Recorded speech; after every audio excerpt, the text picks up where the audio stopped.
Okay, पहले तो हमने लीजेस में ये देखा था कि लीजेस का मकसद क्या है। उसकी डेफिनेशन में हमने देखा था कि इट इज कॉन्ट्रैक्ट या it is an agreement that conveys the right to use an asset an underlying asset. इसमें हमने पहला नुक्ता ये डिस्कस किया था कि हमें पता होना चाहिए कि कोई भी अरेंजमेंट एक लीज अरेंजमेंट है या सिर्फ सर्विस एग्रीमेंट है, जिसके लिए हमें ये देखना था कि अगर एसेट हमने स्पेसिफाई कर दिया है कि यही एसेट है और उसी के राइट टू यूज हमने कन्वे किया हुआ है, तो that would B lease agreement. लेकिन अगर एसेट अंडरलाइंग नहीं है, यानी अगर लेसर अपनी मर्जी से फाइनेंशियल एडवांटेजेस के तहत कभी भी एसेट को सब्स्टिट्यूट कर सकता है, तो that would be service agreement. Lessor किसको कहते हैं? जो राइट ऑफ यूज प्रोवाइड करता है। एंड लेसी कौन होता है? जो राइट ऑफ यूज ऑब्टेन करता है। तो राइट ऑफ यूज एसेट हम कहते हैं किसको है? एक underlying asset for the lease term. यानी अब हम पूरा का पूरा एसेट, ये हम डिस्कस कर रहे थे कि IAS 17 में क्या होता था, पूरे के पूरे एसेट को किसी एक करवट बिठाया जाता था। वो पूरी की पूरी प्रॉपर्टी या तो लेसी रिकॉर्ड करेगा या तो लेसोर रिकॉर्ड करेगा। जबकि अब क्या होगा? अब लेसोर अपने पास एसेट रिकॉर्डेड रखेगा, लेसी अपने पास कभी भी ओरिजिनल एसेट को यूज शो नहीं करेगा। सिर्फ जितने अरसे के लिए इस्तेमाल करने का अख्तियार लेसी के पास है, जो राइट लेसी के पास है, वो इनटेंजिबल एसेट की तरह एक राइट ऑफ यूज लेसी अपने पास शो करेगा। अच्छा, उसको अब मेजर कैसे किया जाएगा? तो एक बेसिक प्रिंसिपल हमने ये पढ़ा था कि लेसी अपने पास एक एसेट भी दिखाएगा और लीज लायबिलिटी भी दिखाएगा। लायबिलिटी किस पे मेजर की जाएगी? जो भी अमाउंट्स लेसी ने पे करने हैं एज पर द एग्रीमेंट, जिसमें एक था फिक्स्ड पेमेंट्स यानी इंस्टॉलमेंट्स जो देनी ही देनी है, उसके अलावा रेजिडुअल वैल्यू गारंटीज, जिसके तहत लेसी ने गारंटी प्रोवाइड की हुई है लेसोर को कि हम आपसे ये एसेट कम से कम इस वैल्यू पे बाय करने के लिए तैयार हैं। या अगर लेसोर ने हमें ऑप्शन दिया है जिसके तहत हम उस एसेट को कम कीमत पे खरीद सकते हैं और it is reasonably certain to be exercised. Option इतना ल्यूक्रेटिव है, इतना अच्छा है, अट्रैक्टिव है कि इट इज रीजनेबली सर्टेन कि लेसी ये ऑप्शन एक्सरसाइज करेगा ही करेगा। उसके अलावा टर्मिनेशन पेनल्टीज को हम अपनी लायबिलिटी का हिस्सा तब मानेंगे जब एक्सपेक्टेशन है कि ये टर्मिनेशन पेनल्टी भरनी पड़ेगी। अगर लेसी का इरादा है उसको लंबे अरसे तक चलाने का, तो हम उस टर्मिनेशन पेनल्टी को अपनी लायबिलिटी का हिस्सा नहीं बनाएंगे। फिर हमारे था राइट ऑफ यूज एसेट में हम क्या क्या दिखाएंगे? इसमें हम दिखाएंगे जो लीज लायबिलिटी आपने रिकॉर्ड की थी वो, उसके अलावा जो डाउन पेमेंट्स आपने कोई अगर एडवांस में की हुई हैं, तो यकीनन जो आपने दे दिया है उसको आप लायबिलिटी तो नहीं रिकॉर्ड कर सकते, लेकिन क्योंकि आपकी इन्वेस्टमेंट तो है तो उसको आप एसेट की हैसियत में जरूर शो करेंगे। उसके अलावा कोई डायरेक्ट कॉस्ट जो एसेट को यूजफुल कंडीशन तक लाने में या फिर लीज को अरेंज करने में लेसी ने इंकर की हैं, वो भी कैपिटलाइज होंगी। और अगर IAS 16 की तरह एसेट को डिसमेंटल करना है, रिस्टोर करना है, साइट को रिमूव करना है, तो वो भी डिस्काउंटेड प्रेजेंट वैल्यू पे शो किया जाएगा। अच्छा, अगला हमने लास्ट क्लास में ये स्टार्ट किया था जिसको अब हम बिल्कुल सिरे से रिवाइज कर रहे हैं। लीज टर्म कितने अरसे को माना जाएगा?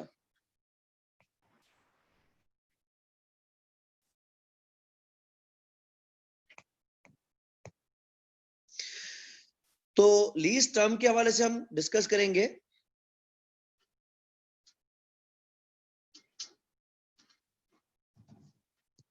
लीज टर्म का मकसद है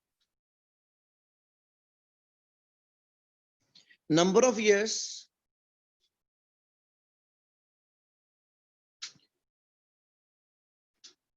that are covered by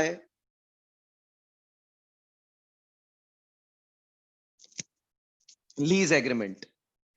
अच्छा, अब होता क्या है इसमें? एक तो होता है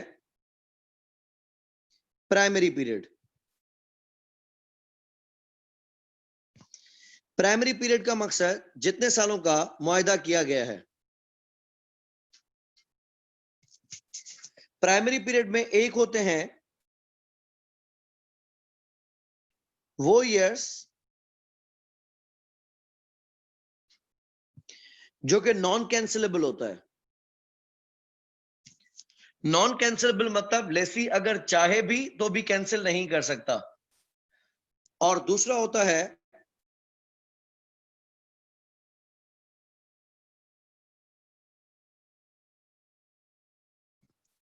कैंसिलेबल पीरियड। अज्यूम अगर हम लीज के हवाले से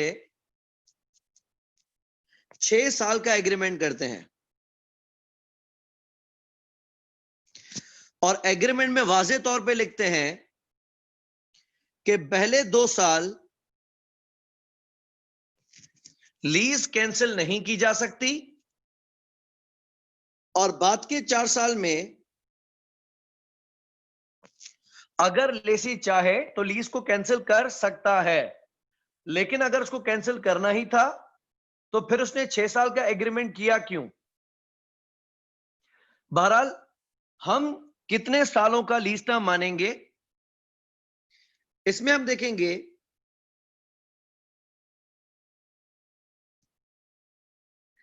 अगर लेसी का कैंसिल करने का कोई भी इंटेंशन नहीं है,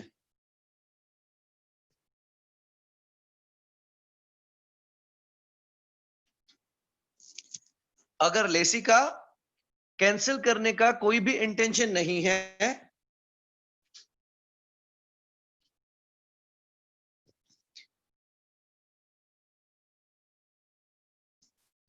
तो हम पूरे के पूरे 6 सालों को लीज टर्म मान लेंगे। लेकिन अगर लेसी का इरादा है कि हम शायद इसको कैंसिल कर दें तो हम सिर्फ 2 सालों को ही या 3 सालों को ही या 4 सालों को ही, जितने अरसे के बाद लेसी का इरादा है लीज को कैंसिल करने का, हम उतने सालों को ही लीज टर्म मानेंगे। 2 साल तो कम से कम है ही, 2 साल से कम तो नहीं हो सकता, 2 साल से प्लस हो सकता है। दूसरा होता है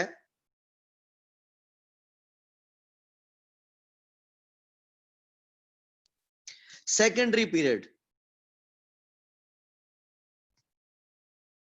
सेकेंडरी पीरियड का मकसद हम उतने अरसे के लिए इस कॉन्ट्रैक्ट को रिन्यू कर सकते हैं, यानी हम लीज को एक्सटेंड कर सकते हैं।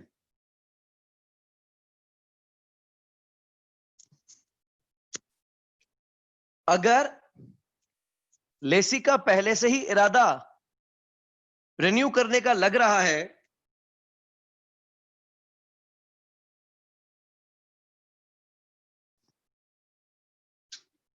तो हम इसको भी लीज टर्म का हिस्सा ही मान लेते हैं।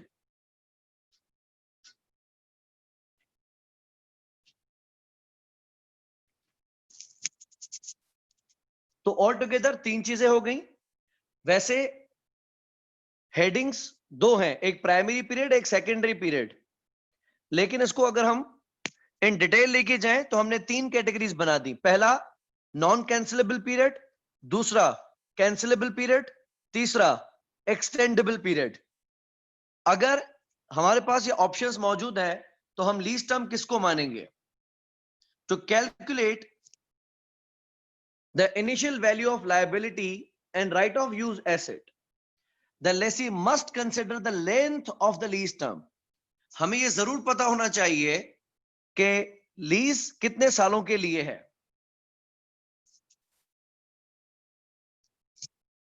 The lease term comprises number 1 non cancelable period, यानी जो पहले 2 साल हैं वो तो आएंगे ही आएंगे। दूसरा periods covered by an option to extend the lease if reasonably certain to be exercised, और अगर सेकेंडरी पीरियड है यानी लगता है कि लेसी रिन्यू करेगा कॉन्ट्रैक्ट को तो वो भी आएगा। तीसरा periods covered by an option to terminate the lease if these are reasonably certain not to be exercised। तो लीज टर्म हम टोटल कितना मानेंगे?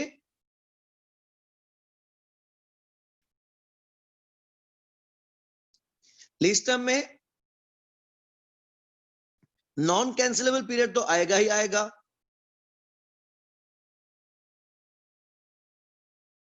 उसके बाद वो पीरियड भी प्लस कर देंगे जिसके दौरान लीज कैंसिल की जा सकती है. So period that can be terminated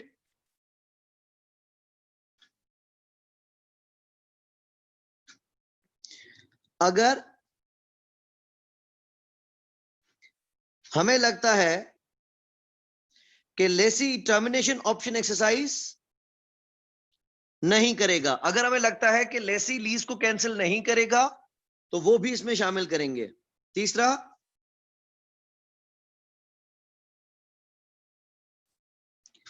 secondary period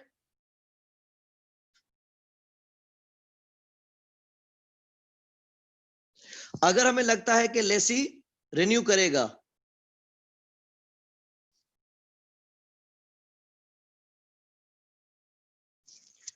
ये तीनों चीजें तीनों टाइम्स बन के लीज टर्म बनेंगे. ठीक है, ये तीन चीजें हो गई. तो नॉन कैंसिलेबल पीरियड और सेकेंडरी पीरियड और टर्मिनेटिव कैंसिलेबल पीरियड अगर लगता है कि लेसी इसको एक्सरसाइज नहीं करेगा तो. अच्छा, मैंने अपनी तरफ से एक एग्जाम्पल बनाई है, इसकी तरफ आते हैं. आप लोग थोड़ा एक्टिव रहना इस पे. It says unlock limited entered into a lease agreement for an underlying asset which is the lathe machine. यानी हमने एक लेथ मशीन लीज पे ली है. Total lease term was 5 years. Initial 3 years were non-cancelable.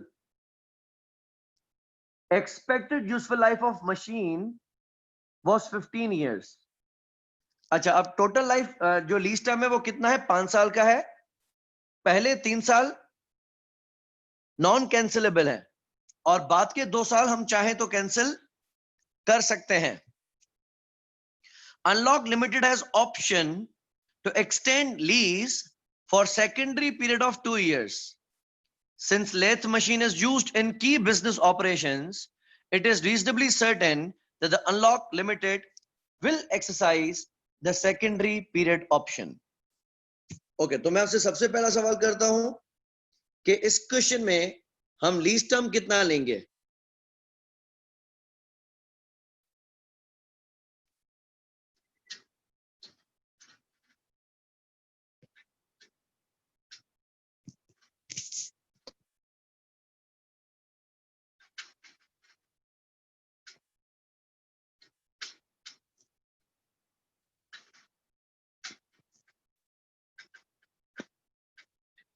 इसको गौर से पढ़ लें और मुझे बताएं कि इस क्वेश्चन में हम लीज टर्म कितने इयर्स को अज्यूम करेंगे?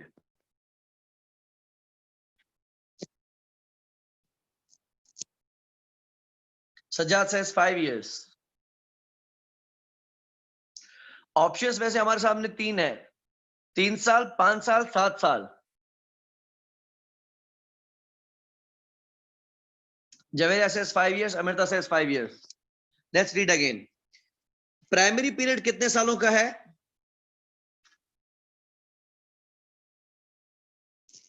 5 years का.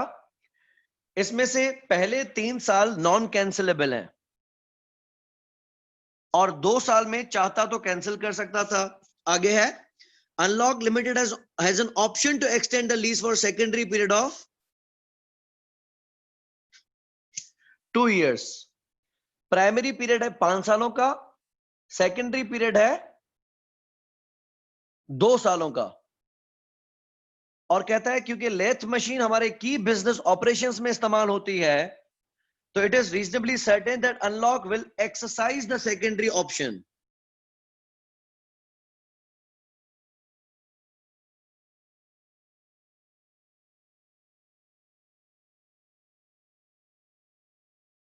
प्लीज एंजॉय करेंगे और बाद के 2 साल जो सेकेंडरी पीरियड है उसमें भी एक्सपेक्टेड है कि हम लीज को रिन्यू करेंगे. तो टोटल आप कितने साल एसेट को इस्तेमाल करने का इरादा रख रहे हैं?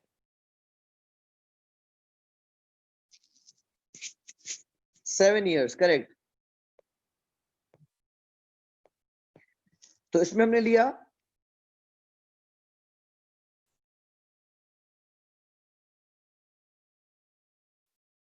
नॉन कैंसिलेबल 3 years,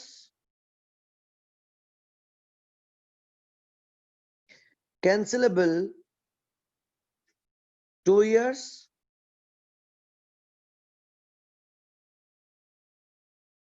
और रिन्यूएबल भी 2 years। ऑल टुगेदर कितने years हो गए? 7 years। पहले 3 साल तो नॉन कैंसिलेबल है, वो तो होंगे ही होंगे। बाद के 2 साल हम इंक्लूड ना करते अगर ऐसा सर्टेन होता या रीजनेबल होता कि हम 3 साल के बाद लीज को कैंसिल कर देंगे, यानी चौथे और पांचवें साल में एसेट को यूज करने का हमारा इरादा ही ना होता। लेकिन यहां तो बात इस हद तक है कि वो 5 साल तो हम पूरे करेंगे ही करेंगे, उल्टा 2 साल जो सेकेंडरी पीरियड है वो भी इस्तेमाल करने का इरादा हम किए हुए हैं। तो हमारा लीज टर्म हो गया 7 years।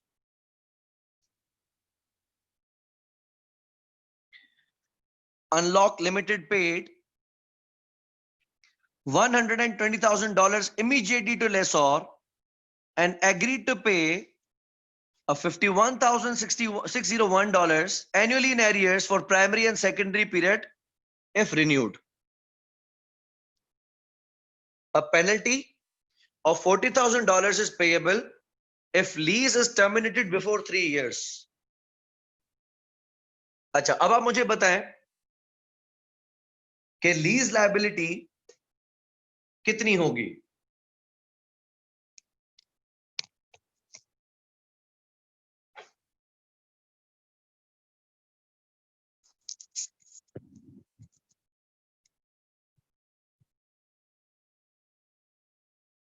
अगर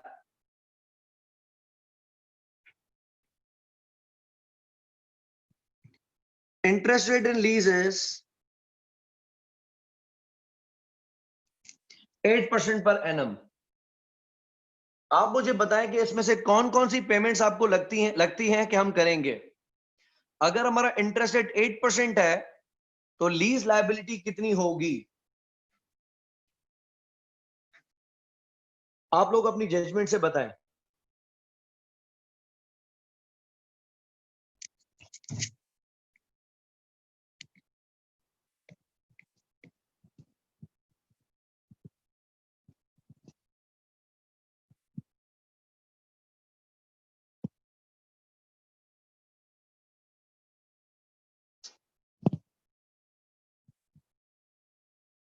ओके, पेमेंट्स में 1,20,000 है, ये डाउन पेमेंट है।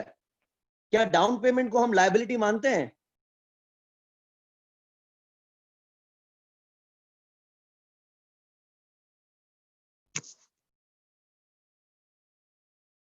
क्या डाउन पेमेंट को हम लायबिलिटी मानेंगे?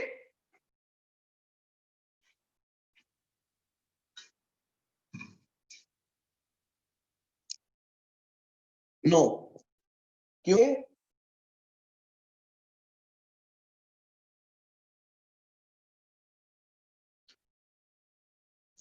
It's already paid.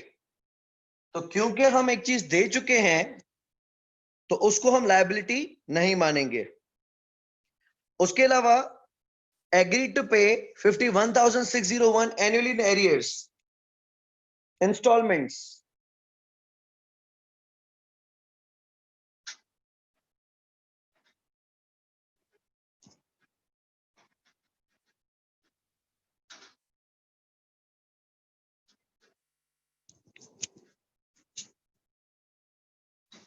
Okay Devesh, let's check. अच्छा, इंस्टॉलमेंट्स आपने देनी ही देनी है, इसको आप अपनी लायबिलिटी का हिस्सा मानेंगे। पेनल्टी का क्या सीन है? आपको लगता है 40,000 रुपए हमारी लायबिलिटी में है?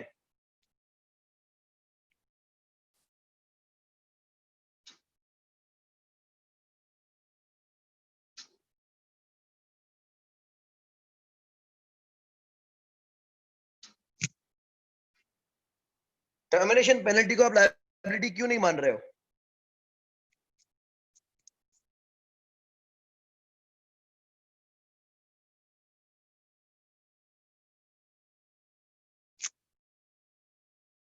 क्योंकि आपका कैंसिल करने का इरादा ही नहीं है।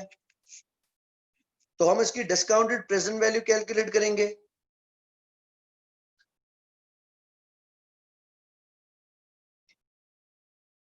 एट परसेंट 5 साल का एन्युटी फैक्टर कितना बनेगा? सॉरी, नॉट 5 साल, it is actually 7 years।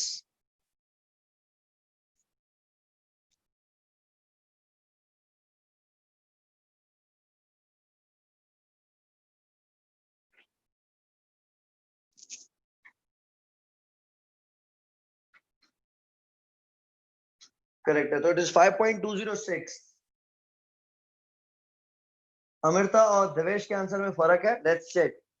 Javeria, ये एन्युटी फैक्टर 7 years का है।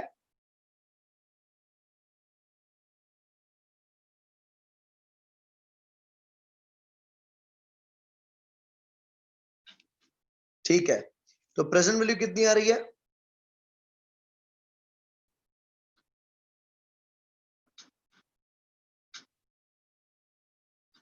$268,635।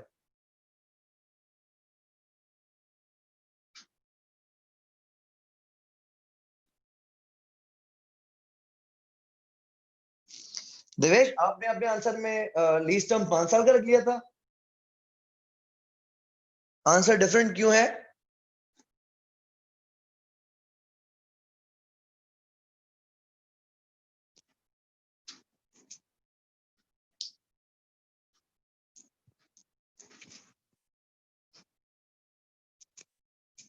ठीक है, तो बहरहाल हमने सिर्फ ये अमाउंट पे करना है, तो ये बन जाएगा हमारा lease liability.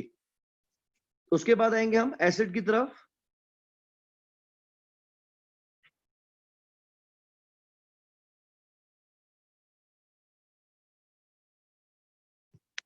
Right of use asset. Right of use के लिए सबसे पहले हम क्या रखेंगे?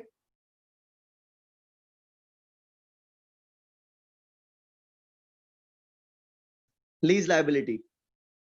लीज लायबिलिटी हमने रिकॉर्ड किया 2,68,634 प्लस क्या करेंगे इसमें?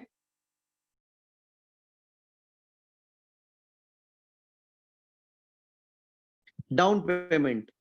डाउन पेमेंट को हम लायबिलिटी तो नहीं मानेंगे, लेकिन एसेट जरूर मानेंगे। डाउन पेमेंट हमने कितनी की हुई है? 1,20,000।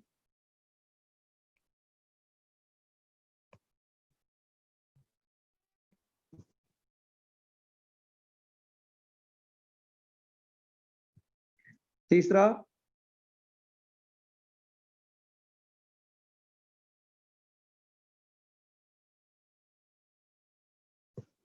हमने कोई डायरेक्ट कॉस्ट भी इंकर की हुई है।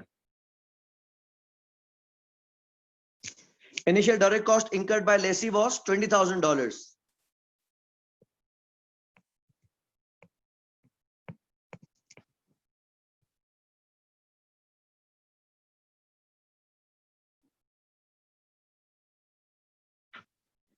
कितनी बन गई वैल्यू?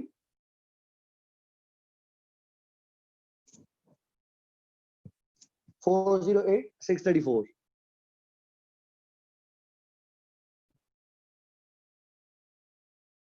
इसको हम रिकॉर्ड करेंगे अपने पास एज एन एसेट। तो डेबिट होगा हमारे पास right of use asset 408,634। Credit करेंगे लीज लायबिलिटी 268,634 और क्रेडिट करेंगे कैश और बैंक में। दो चीजें, एक 20 की डाउन पेमेंट है और 20,000 की ट्रांजैक्शन कॉस्ट है।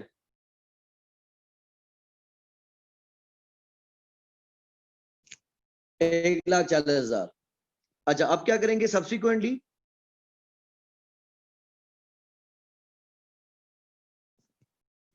लीज लायबिलिटी को हम अमोर्टाइज करेंगे।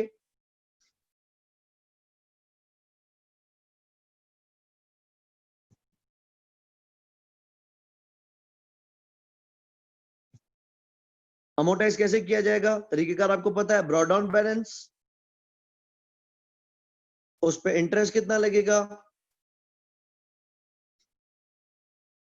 इंस्टॉलमेंट कितनी होगी, सीआरपी कितनी होगी और सीडी बैलेंस कितना होगा। ये हम 2 से 3 सालों का बनाते हैं। मैं आपको एक एक्स्ट्रा चीज एक्सप्लेन करूंगा। हमारी लायबिलिटी कितनी है? 268, 634।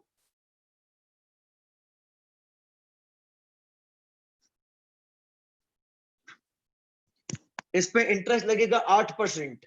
इसका 8% कितना बनेगा?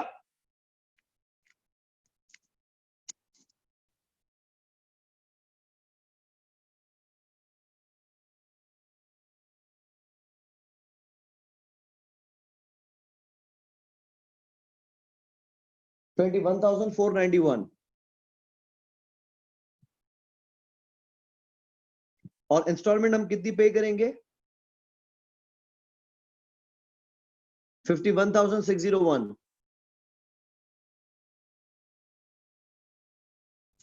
51,601 में 21,491 तो इंटरेस्ट है, बाकी प्रिंसिपल कितना रीपे होगा?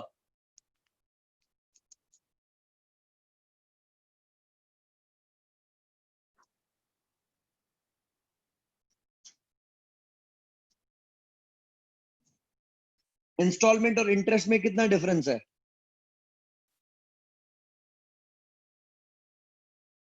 30,110। ठीक है। और हमारी सीडी लायबिलिटी कितनी बनेगी क्लोजिंग?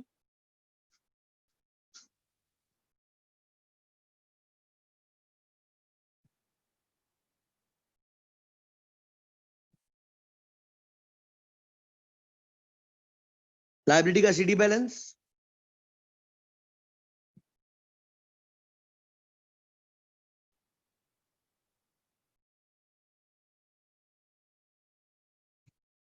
2,38,000।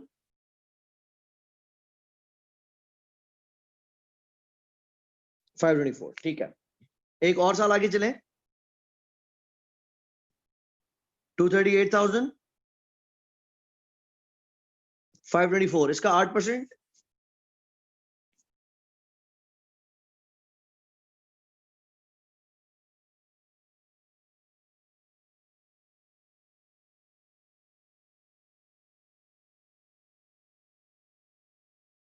$19,082।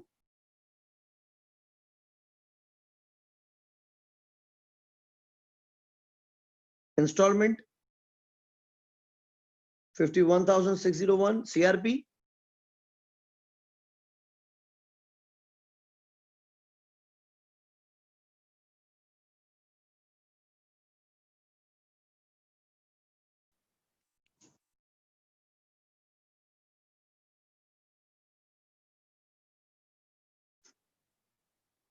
32,519।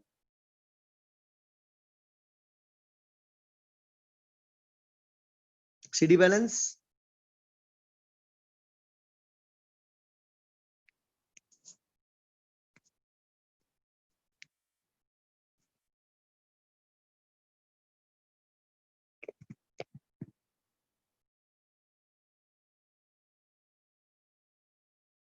2,15,005।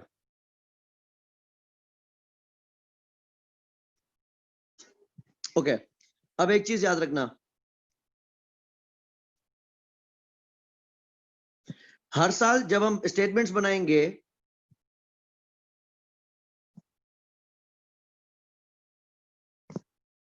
अगले साल की सीआरपी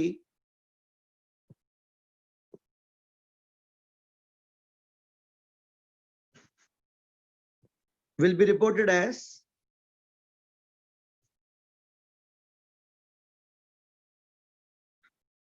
करंट लायबिलिटी। मिसाल अगर हम पहले साल की स्टेटमेंट बनाएंगे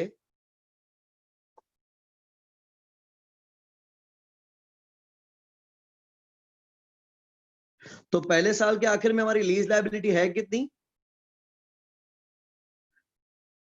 238,524। लेकिन इसमें एक हम दिखाएंगे सेक्शन करंट लायबिलिटी में और दूसरा हम दिखाएंगे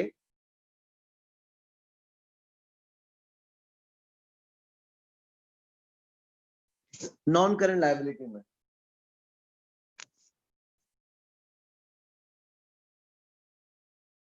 जो नेक्स्ट ईयर की सीआरपी है, अगले साल की सीआरपी कितनी है?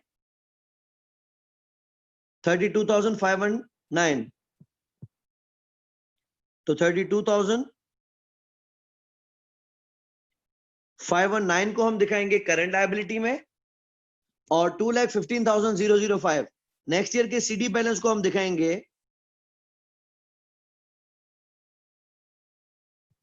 नॉन करंट लायबिलिटी में। इसी तरीके से एक साल आगे चले तो ओपनिंग बैलेंस है 2,15,005। इस पे इंटरेस्ट लगेगा 8%। कितना बनेगा?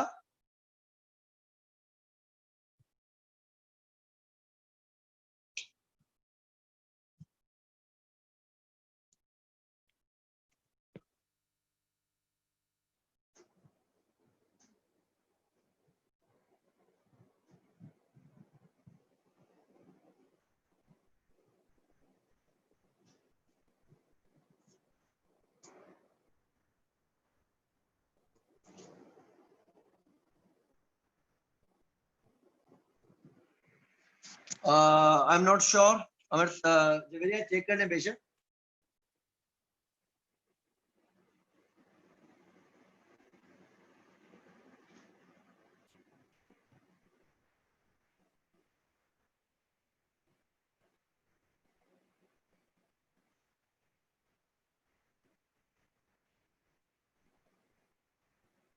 It is 2,06,005.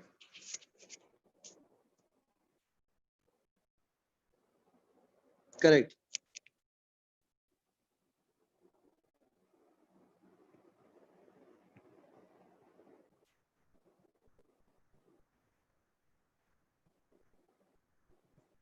$2,06,005.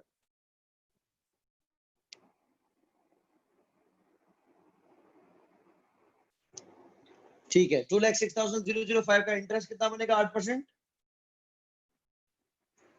16,480।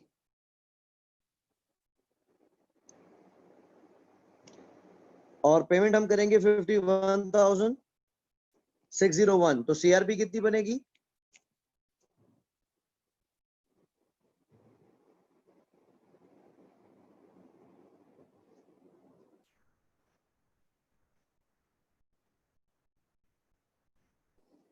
$35,121।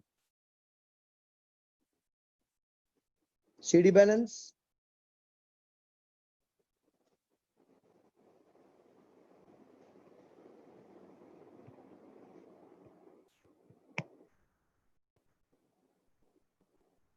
170,884। सही है।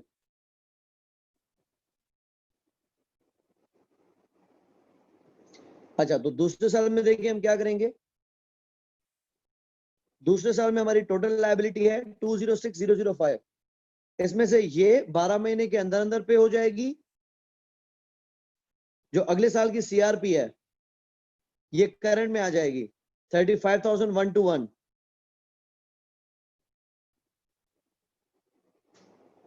और जो अगले साल के आखिर तक भी लायबिलिटी रहेगी 170,884।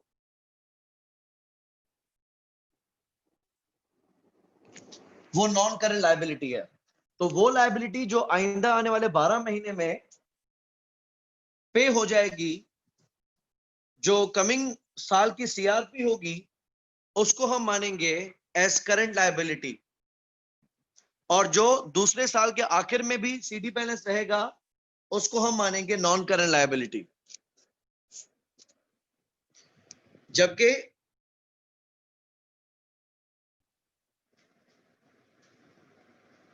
राइट ऑफ यूज एसेट को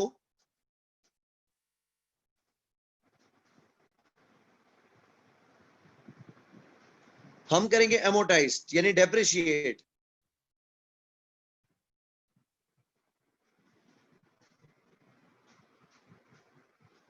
कितने सालों के ऊपर? Over lease term. अच्छा, अब इसमें एक चीज का थोड़ा आप ध्यान रखेंगे।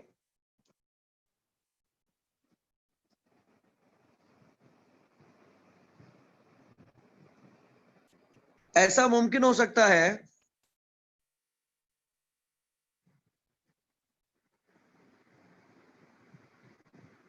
कि लीज टर्म के आखिर में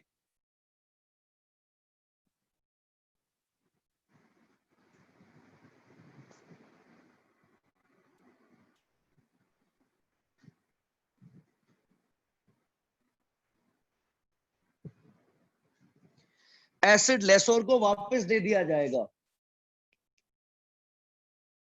दूसरा ये हो सकता है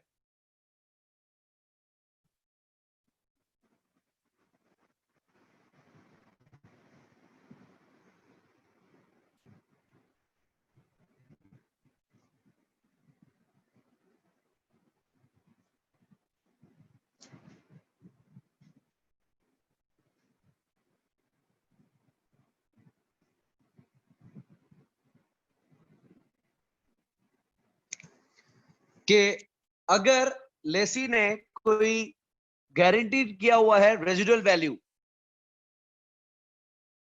और लेसोर उस गारंटीड रेजिडुअल वैल्यू को मान जाता है, उन पैसों में लेसोर ये एसिड लेसी को दे देता है, तो पहले 7 साल लेसी उस एसिड को लेसी की हैसियत में यूज करेगा और बाकी के 3 साल या 8 साल जितनी भी एसिड की लाइफ है, लेट्स से एसिड की लाइफ 10 इयर्स है, तो 10 में से पहले 7 साल लेसी एक किराएदार की हैसियत में एसिड यूज करेगा और बाद के 3 साल मालिक की हैसियत में यूज करेगा। दूसरा हमने डिस्कस किया था कि लेसोर कभी कभी लेसी को एक हायर परचेज ऑप्शन देता है जिसके तहत लेसी इंटाइटल्ड होता है कि वो एसिड को सस्ती कीमत में खरीद सकता है। तो अगर लेसी के पास इंटाइटलमेंट है कि वो एसिड को सस्ते दाम खरीद सकता है और इट इज रीजनेबली सर्टेन कि lessee will exercise that option, तो भी 7वें साल के बाद एसिड की पोजीशन लेसी को मिल जाएगी। तो हम राइट ऑफ यूज एसिड को अमोर्टाइज करेंगे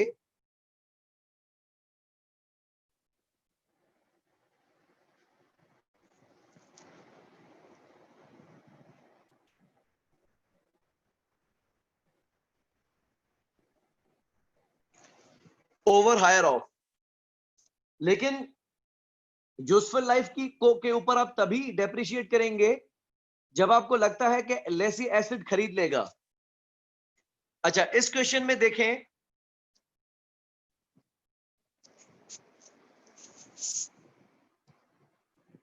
तो हमें पता है कि मशीन की जो लाइफ है वो 15 इयर्स है, लेकिन लेसी एसिड को कितने साल यूज करेगा? 15 साल के लिए या 7 साल के लिए?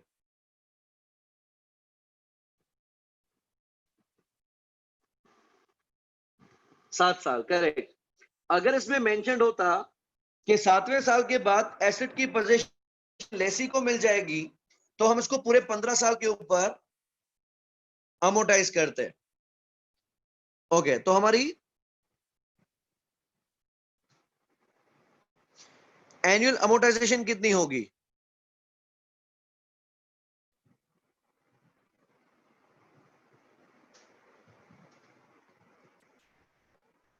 एसिड हमने रिकॉर्ड किया है कितने पे? 408634 पे।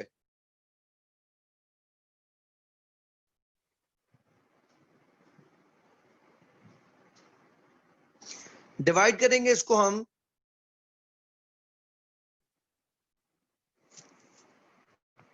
7 ईयर्स से।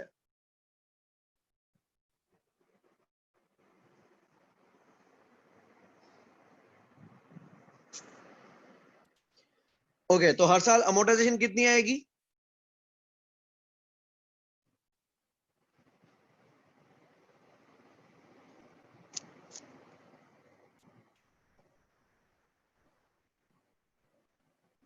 58,376.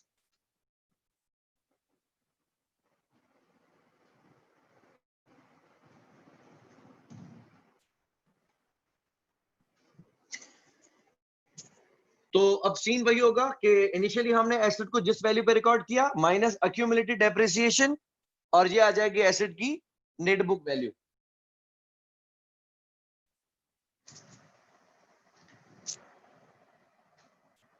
ठीक है, किसी को कोई कंफ्यूजन है इसमें?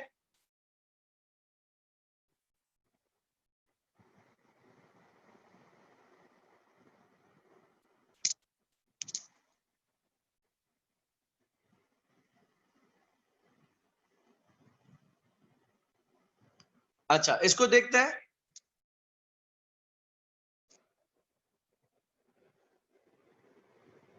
On 1st January 20X1, Dynamic entered into a 2-year lease for a lorry. The contract contains an option to extend the lease for a further year. अच्छा, अब हमारा प्राइमरी पीरियड कितना है? 2 years। और अगर चाहे तो इसको एक मजीद साल के लिए रिन्यू किया जा सकता है। Dynamic believes that it is reasonably certain to exercise this option. Lorries have a useful economic life of 10 years.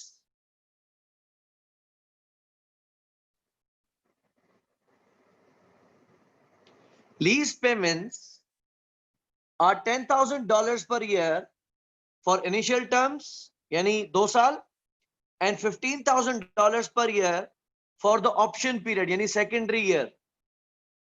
All payments are due at the end of the year. To obtain the lease, Dynamic incurs initial direct cost of $3,000. The interest rate within the lease is not readily determinable. Dynamic's incremental borrowing cost is 5%. Okay, पहले आप मुझे ये बताएं कि lease term कितना लेंगे। इस question में लीज टर्म कितने इयर्स का होगा?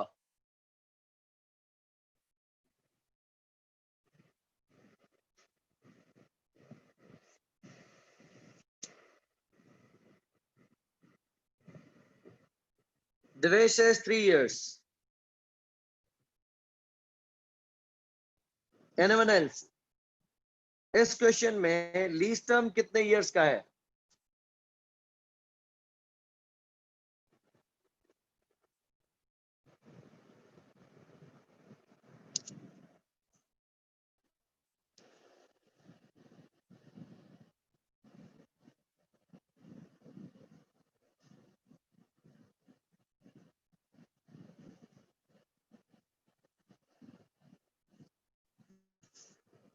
ओके, क्योंकि इसमें लिखा हुआ है कि प्राइमरी पीरियड तो 2 सालों का है ही और 1 साल का सेकेंडरी पीरियड है। Dynamic believes that it is reasonably certain to exercise this option. क्योंकि ये reasonably certain है कि ऑप्शन एक्सरसाइज करेगा, तो इस क्वेश्चन में हम लीज टर्म लेंगे 3 साल। ठीक हो गया। अब आप मुझे बताएं कि आप लीज लायबिलिटी कितनी रिकॉर्ड करेंगे? 10,000 आपने पे करना है एवरी ईयर फॉर इनिशियल यानी प्राइमरी पीरियड, एंड 15,000 पर एनम पे करना है for secondary period. Incremental borrowing rate 5% है। Over to you, lease liability कितनी रिकॉर्ड करेंगे? Okay, Javeria also says it's 31,550। Fair. तो हमने क्या करना है? 3 साल क्योंकि हमने लीज टर्म माना है। अगर हम तीसरे साल को लीज टर्म का हिस्सा ना मानते तो 15,000 की लीज पेमेंट को लीज लायबिलिटी भी ना मानते। लेकिन क्योंकि हम ये मान रहे हैं कि लीज 3 साल चलेगी, पहले 2 साल प्राइमरी पीरियड है और 1 साल सेकेंडरी पीरियड है, तो हम इसको तीनों सालों की पेमेंट को डिस्काउंट करेंगे। ठीक हो गया। So your first answer is 3 years as lease term and $31,550 as lease liability. Good. Next आप मुझे ये बताएंगे कि हमारा राइट ऑफ यूज एसेट कितने पे रिकॉर्ड होगा?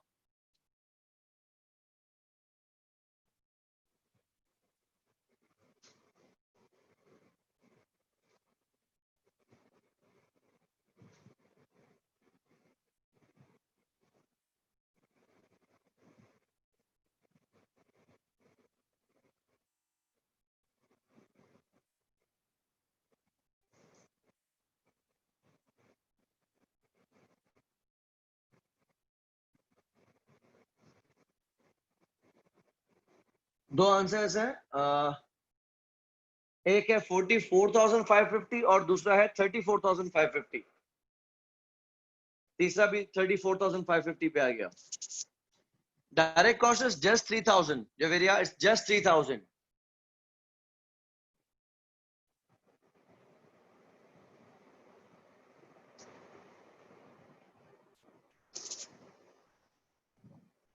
Okay, so requirement is calculate the initial carrying amount of lease liability and right of use asset and provide the double entries needed to record these accounts in Dynamics financial statements.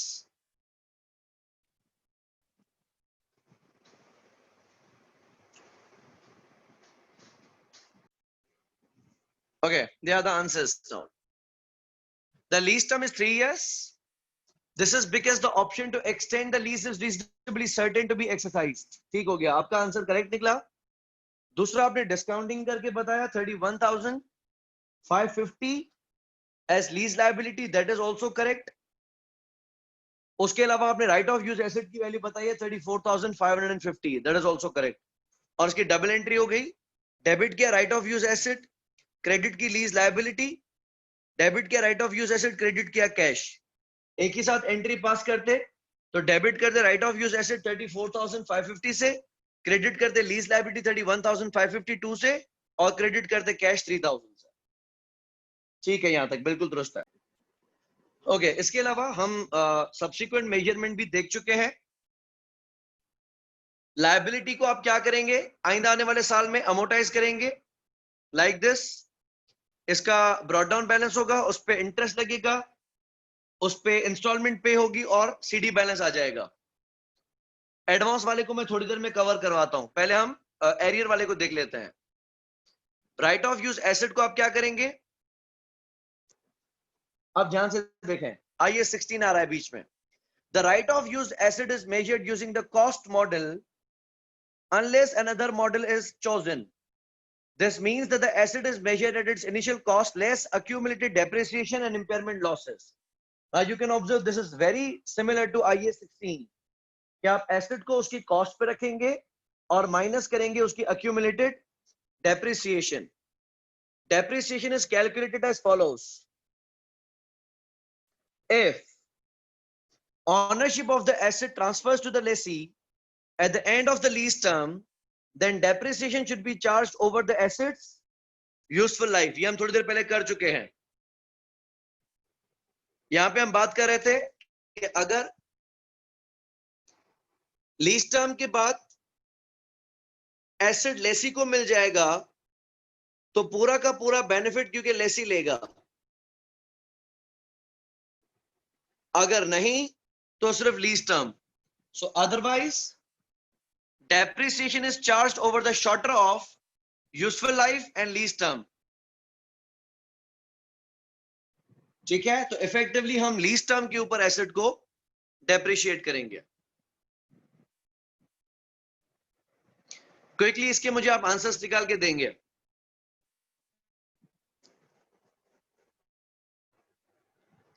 It says Riyadh enters into an agreement to lease an asset. The terms of the lease are as follows. Primary period is for 4 years from 1st Jan 2022 with a rental of $22,000 per annum on 31st December each year. The present value of lease payment is 5,710. The interest rate implicit in lease is 15%. आप मुझे बताएं कि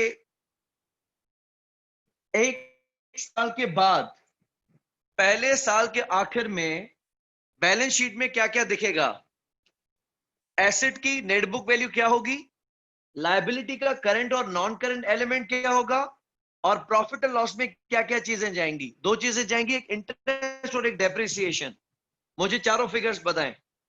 net book value of asset, current and non current balance of lease liability, finance cost and depreciation. Waiting for your answers. Depreciation आपने मुझे बताई 1428,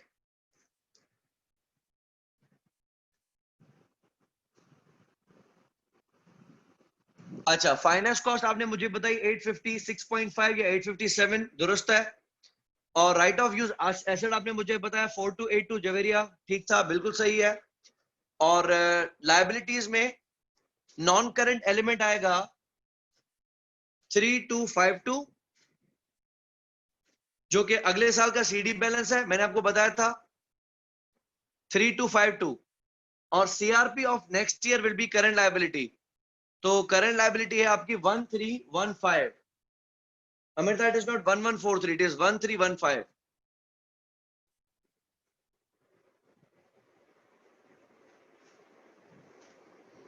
कोई confusion हो तो पूछ सकते हैं। ठीक है जवेरिया, एक मिनट चेक कर लेते हैं।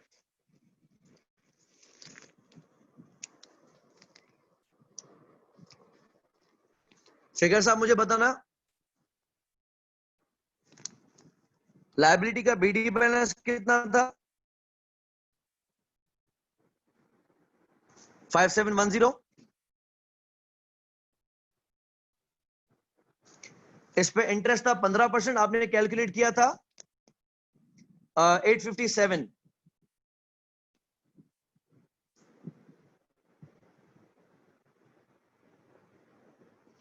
इंस्टॉलमेंट है 2000 की, तो सीआरपी कितनी होगी? 2000 में से 857 का तो इंटरेस्ट है, बाकी बचेगा कितना? 1143।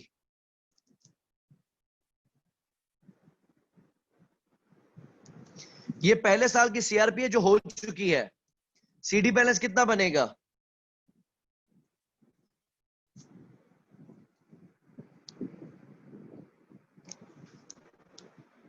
4567। अच्छा, ये हमारी टोटल लायबिलिटी है। इसको हमने तोड़ना है into current and non current. तो अगले साल की जो सीआरपी होगी, अगले साल का इंटरेस्ट कितना बनेगा? 15% ऑफ 4567,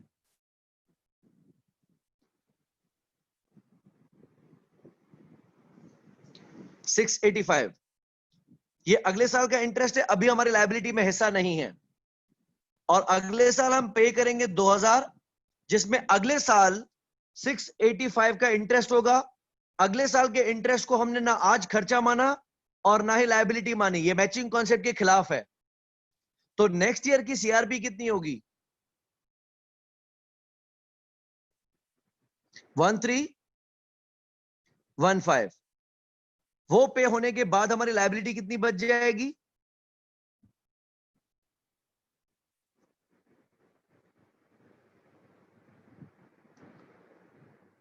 3252। तो ये बनेगी हमारी नॉन करंट लायबिलिटी और ये बनेगी हमारी करंट लायबिलिटी।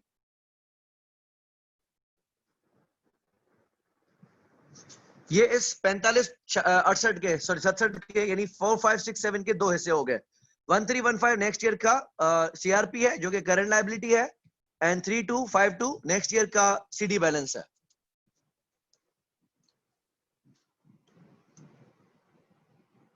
ठीक है, तो करंट लायबिलिटी में आ गई 1315 और नॉन करंट में आ गई 3252। क्लियर है या कोई कंफ्यूजन है, ऑब्जेक्शन है?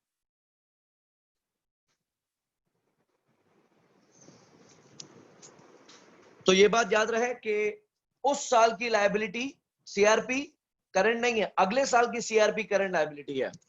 और कमिंग ईयर के इंटरेस्ट को हम इस साल ना एक्सपेंस मानते हैं ना लायबिलिटी मानते हैं। डायनामिक क्वेश्चन की तरफ वापस आते हैं। आप बताएंगे कि फाइनेंशियल स्टेटमेंट्स में क्या क्या जाएगा, यानी राइट ऑफ यूज एसेट की net book value, lease liability का करंट और non current balance, profit loss में डेप्रिसिएशन और फाइनेंस कॉस्ट पहले साल का 20x1 का।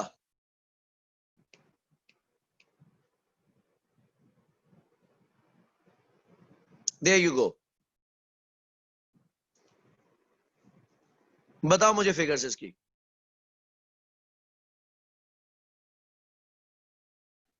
डेप्रिसिएशन बताई है 11,517, ओके दैट इज करेक्ट। और इंटरेस्ट आपने मुझे बताया है 1578 ओके, ठीक है, बिल्कुल सही है। राइट ऑफ यूज की आपने मुझे वैल्यू बताई है 23,033, इट्स 23,035, बिल्कुल ठीक है। और लीज का नॉन करंट बैलेंस है 14,287, ठीक है, आपने मुझे बताया 14,285, और करंट आपने मुझे बताया 8844, इट इज 8843, ठीक है, बिल्कुल सही है, बिल्कुल सही है।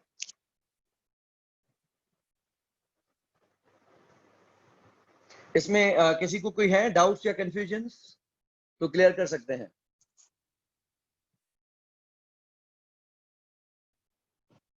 ओके, अभी मैं आपको सिर्फ एक एग्जामिशन का एरिया बता रहा हूं, फिर कल की क्लास में हम इसकी एडवांस पेमेंट्स को कवर करेंगे।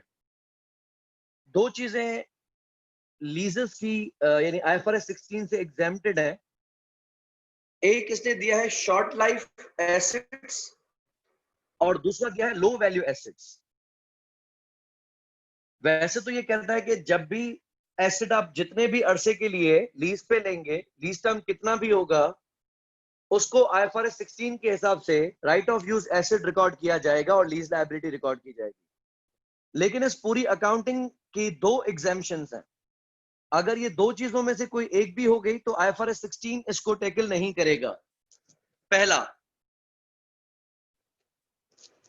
If the lease is a short term lease, मतलब less than 12 months at the inception date,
sorry internet issue.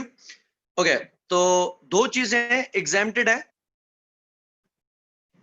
पहला, अगर लीज की मुद्दत यानी जो लीज टर्म है, ड्यूरेशन है, वो 12 महीने से छोटी है या एसेट मटेरियलिटी के पॉइंट ऑफ व्यू से लो वैल्यू का है।